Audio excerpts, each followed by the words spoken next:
Baiklah, Assalamualaikum dan selamat pagi.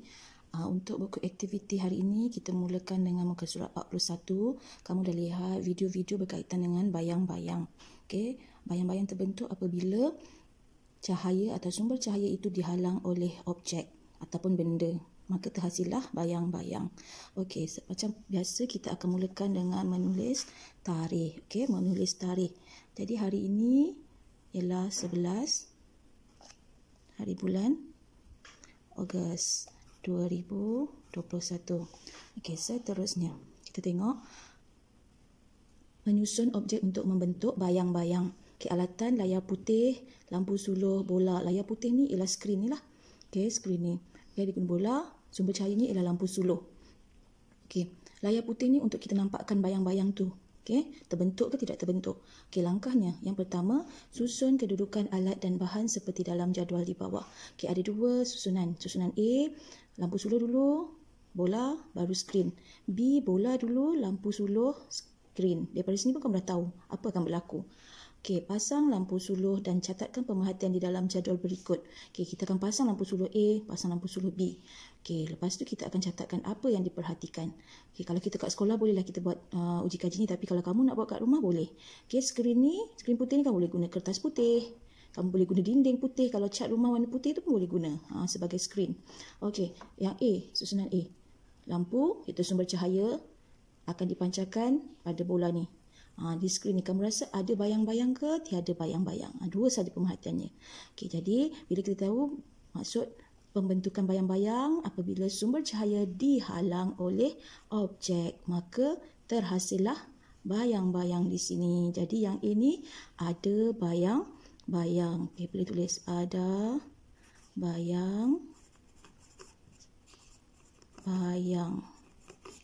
Okey, yang seterusnya B pula. Okey, B kita tengok objek dekat dahulu. Lepas tu sumber cahaya. Kamu rasa sumber cahaya dia akan keluarkan cahaya kat sini. Ada tak terbentuknya bayang-bayang kat sini? Objek kat belakang. Daripada sini kita dah tahu logiknya. Tiada bayang-bayang. Okey, tuliskan. Tiada bayang-bayang. Okey, dah siap untuk jadual. Okey, soalan di bawah pula. Susunan alat dan bahan yang manakah membentuk bayang-bayang? Okey, susunan mana yang membentuk bayang-bayang? Ada bayang-bayang. Susunan A. Okey, untuk sains tak perlu tulis panjang-panjang. Tulis je A. Susunan A. Okey, soalan yang kedua. Soalan kedua, bayang-bayang terhasil apabila cahaya dihalang oleh apa? Oleh bayang-bayang terhasil apabila cahaya dihalang oleh objek. Iaitu bola tu adalah objek. Okey.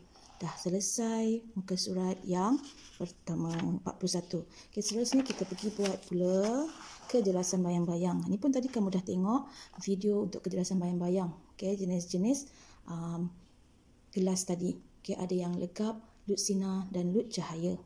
Okay, cuba lihat. Macam biasa kita tulis tarikh hari ini. Okey, kemudian kamu lihat ya susunan dia. Yang ni kita tengok kejelasan pembentukan bayang-bayang tu. Okey, alat dia layar putih sama juga skrin putih, lampu suluh, objek yang hendak diuji. Dalam ni ada banyak sikit objek yang hendak diuji. Okey, dia lebih kurang sama tak ke dia punya fungsi dengan yang video yang kamu tengok tadi. Okey, langkah pertama, susun alat dan bahan seperti rajah di bawah. Okey, eksperimen ni awak boleh juga buat di rumah sendiri. Kalau tak buat pun tak apa, tapi kita berpandukan video yang cikgu dah tunjuk tadi. Okey, susunan ni lampu suluh iaitu sumber cahayanya. Objek yang diuji kita letak tengah-tengah. Apa objek yang diuji ni? Inilah dia. Buku nota, botol kaca, pensel, pembaris plastik transparansi. Satu persatu kita akan letak kat sini dan layar putih ataupun dinding putih. Okay, untuk tinggal kita lihat cahaya kejelasan bayang-bayang. Sama ada bayang-bayang hitam terus ke, sama-sama saja ke, ataupun tiada bayang-bayang. Okey, yang kedua, pancarkan cahaya lampu suluh ke arah buku nota. Okey, dia buat buku nota adalah benda yang pertama sekali. Okey, kemudian ulang langkah 2 dengan menggunakan objek lain yang hendak diuji. Langkah ni tadi kita dah buat mula buku nota. Lepas dah dapat keputusan buku nota, baru kita buat botol kaca, pensel, pembaris plastik transparansi. Okey. Yang keempat, rekodkan pemerhatian di dalam jadual di bawah. Eksperimen kalau tak rekod, jadi eksperimen kamu tidak berkesan ataupun tidak boleh diterima. pakai. Okey, jadi kita tuliskan dalam jadual ni. Dalam jadual ni kita nak write saja. Okey, kejelasan bayang-bayang. Objeknya sekian, jelas ke, kurang jelas atau tiada langsung bayang-bayang. Okey, bila kita lihat daripada berpandukan video tadi, okey, buku nota. Buku nota kalau kamu letak dekat depan muka kamu, kamu takkan depan mata kamu tu, kamu letakkan buku nota kamu. Buku nota sains ke, yang hijau tu pun boleh, buku teks ke, asal namanya buku. Jadi kamu tak nampak benda yang selepas buku nota tu. Bermaksud cahaya tak boleh tembus dekat buku nota tu. Okay, cahaya ni tak boleh tembus pasal dia buku nota yang legap.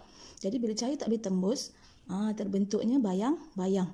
Biasanya benda yang legap macam dalam video tadi, bayang-bayang akan terbentuk dengan sangat jelas, hitam sangat. Okay, jadi buku nota, kejelasan bayang-bayangnya jelas. Okey. Seterusnya, botol kaca. Botol kaca, cuba kalau kamu ada botol kaca, okey, kamu lihat botol kaca tu. Botol kaca yang tiada berwarna.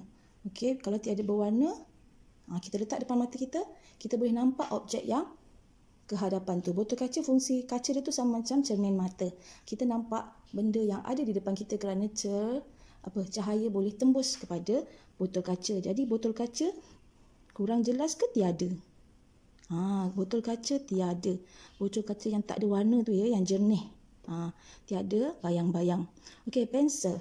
Pensel pula. Pensel tu kamu tak ada buat daripada apa? Kayu kan? Cuba kalau kamu letak kat depan lampu suluh, kamu paparkan ke dinding berwarna putih atau kertas putih. Pensel ialah benda yang legap. Jadi pensel, dia punya bayang-bayang akan terbentuk yang sangat jelas. Okey, pembaris plastik. Pembaris plastik. Kamu ada pembaris plastik kan? Biasa pembaris plastik, dia apa?